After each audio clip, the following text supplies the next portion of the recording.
Alis na ako ah. Punta na ako dyan. Sige, sige.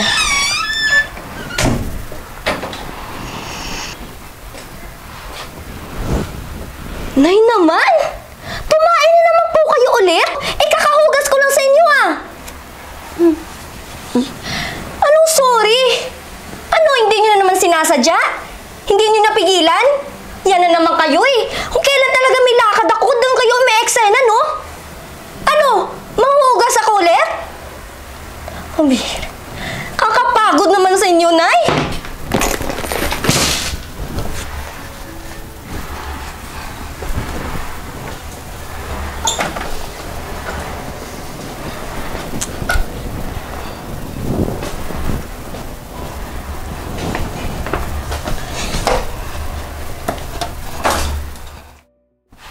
Nakakainis naman na eh.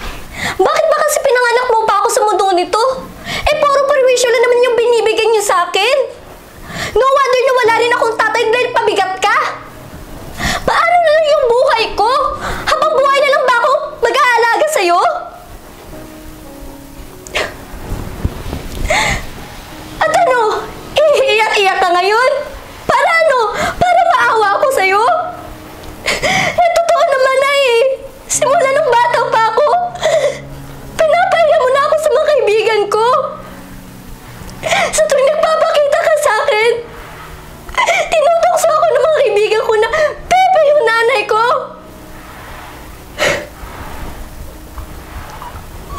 Kaya ka siguro iniwan ni tatay dahil hindi ka normal. Dahil sa pagtanda mo, aalagaan ka pa rin. Ano ba, Nay?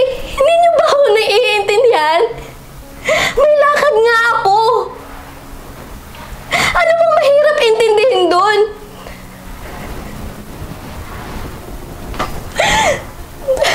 Nay, pagod na po ako kakaalaga sa inyo. Sobrang tigas po ng ulo ninyo. Ang hirap mong baliguan, ang hirap mong bihisan, ang hirap mong pakainin, lahat-lahat, pinapahirapan mo ako. Pagod na ako kakaalaga sa inyo, Nay.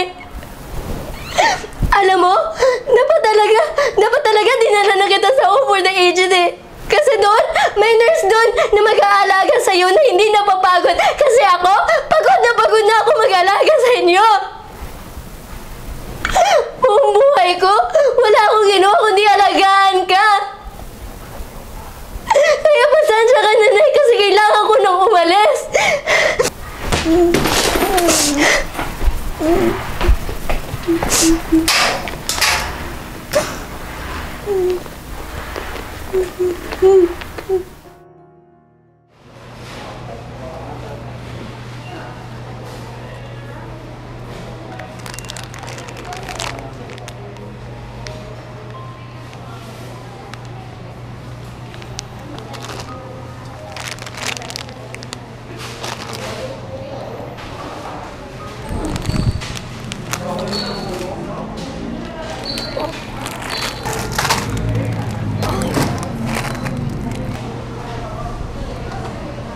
Ho? Ikaw ba yan? Ikaw nga! Naku, itong Tita Lucille mo. Katrabaho ako dati ng nanay mo. Doon sa Bongbongs. Kilala niyo po ako, tsaka yung nanay ko? Siyempre naman. Siguro hindi mo na ako matatandaan kasi batang-bata ka pa noon. Pero ikaw, tandang-tanda talaga kita.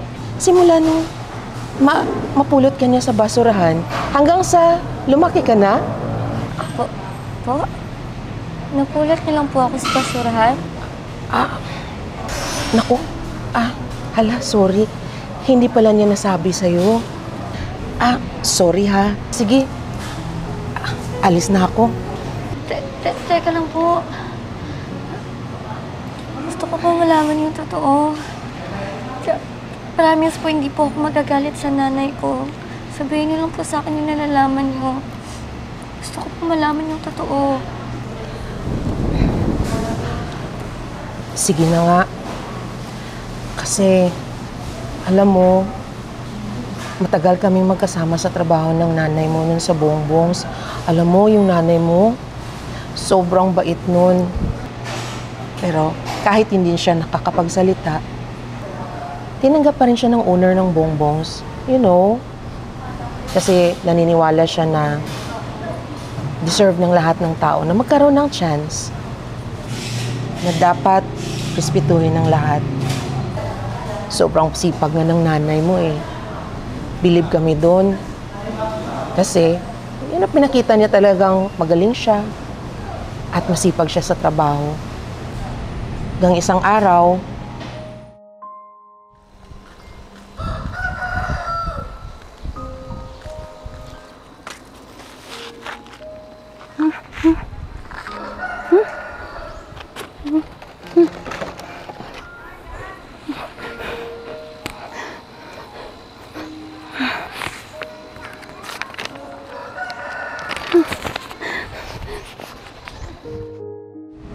ilang linggo nang lumipas pero walang nag-claim sa'yo.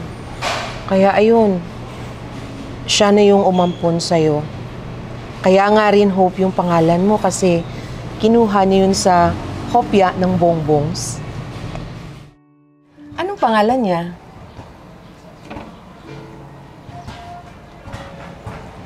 Hope? Yeah? Cute! Believe nga ako dun eh. Kasi hindi naging hadlang yung kapansanan niya para alagaan ka.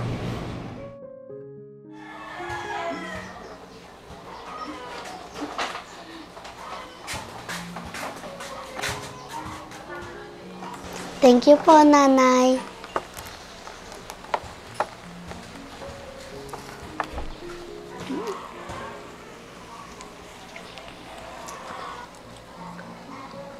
I love you.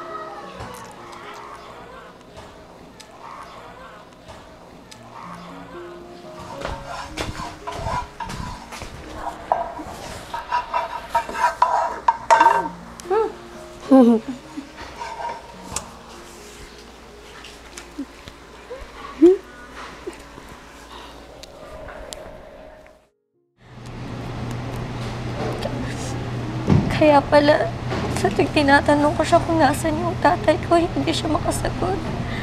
Kaya pala wala akong mga kapatid kasi hindi niya naman ako tunay na anak. Oo, alam mo, tumanda na siya sa kakaalaga sa'yo. Minsan nga, tinanong ko sa kanya kung may gana pa ba siyang maghanap ng asawa. Sabi niya, naku, wag na. Kasi, nandyan ka naman. Binuhos niya lahat para sa'yo. Alam mo, tinuring kanyang tunay na pamilya, tunay na anak, kahit hindi kanya kadugo. Ganun kanya kamahal, Hope.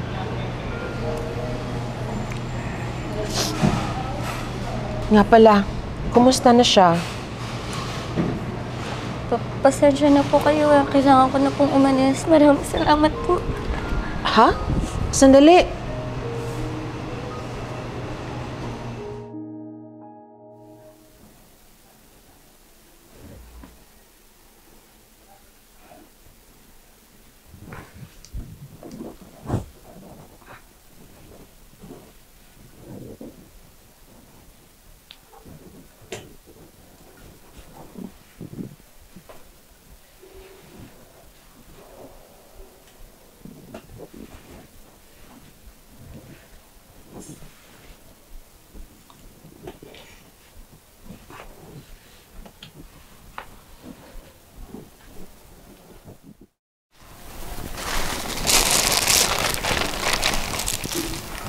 Nay?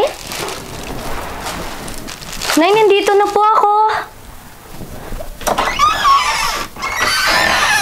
Nay, nandito na po ako.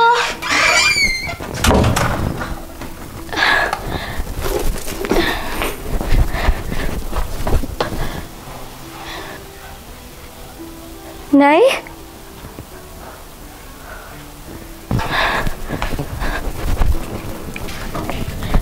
Nay?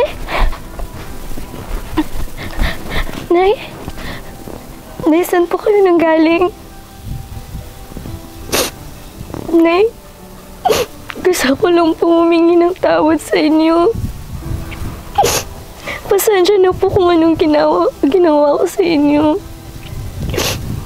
Pasensya na po sa lahat ng pinagsasabi ko sa inyo.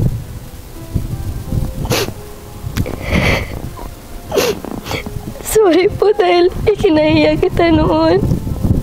At masama yung trato ko sa inyo ngayon. Pero pangako ko po na magiging mabuti na akong anak. At hindi na po mauulit mga ginagawa ko.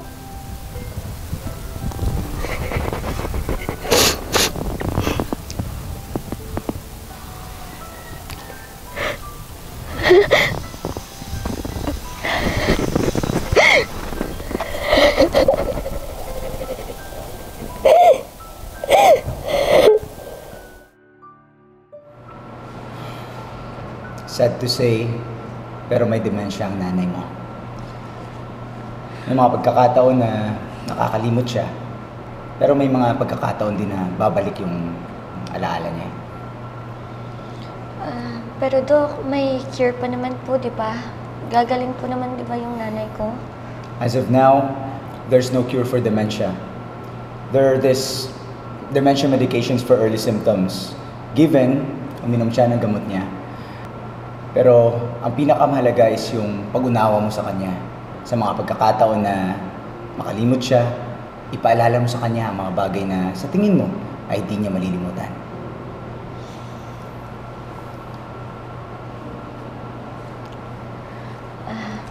Sige Dok, maraming salamat ha.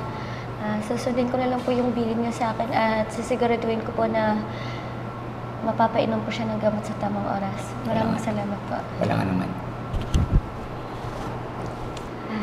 Nay, uwi na po tayo. Huwag kang po mag-alala ha, kasi gagawin ko lahat para gumaling ka. Halika na po.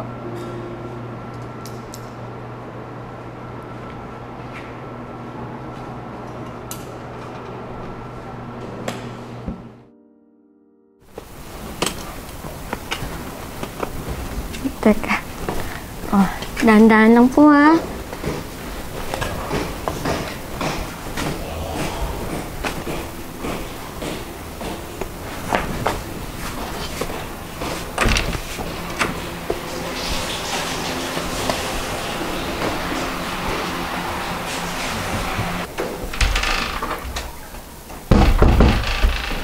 Akin na po yan.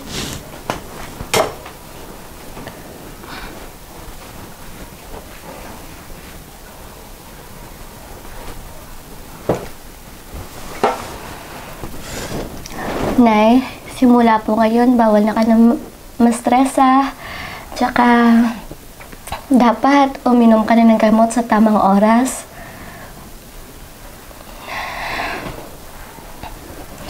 Nay, alam ko pong hindi niyo ako naaalala ngayon. Pero pangako ko po sa inyo, hindi na ako mapapagod na alagaan ka. Kaya pasensya talaga sa nagawa ko sa inyo, ha.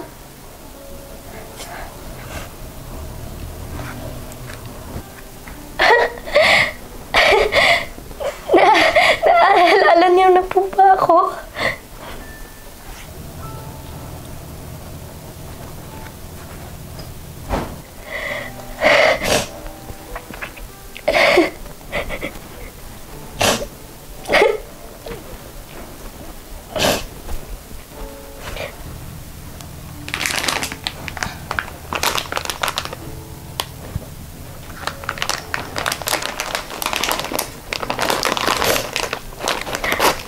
At ito naman po para sa paborito kong nanay.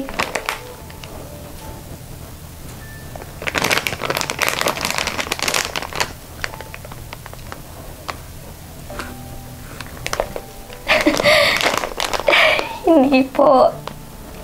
Hindi ko po kayang gawin yun. Hindi ko po kayang pabayaan yung nag-iisang at paborito kong nanay na nagkukup sa akin simula nung bata pa ako hanggang ngayon.